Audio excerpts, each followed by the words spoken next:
ჯაშში ყოფნის მიზეზი იგივეა, რა მიზეზსაც ყოველდღე მე პირადად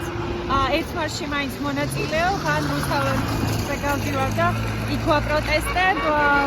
და სიმართლედ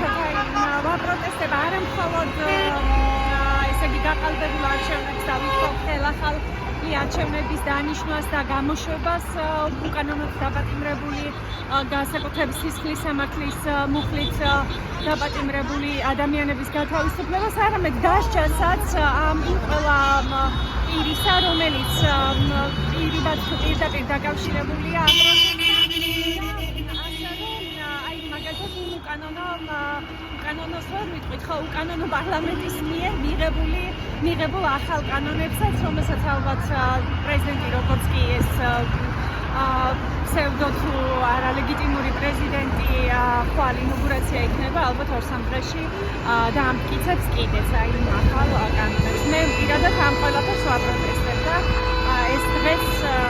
კიდევ ერთი დღეა, მორიგი და ძალიან სიმბოლური და ძალიან მნიშვნელოვანი ჯაჭვი. კიდევ ერთხელ დაგვანახებს, რამდენი ადამიანი უერთდება ამ პროტესტს.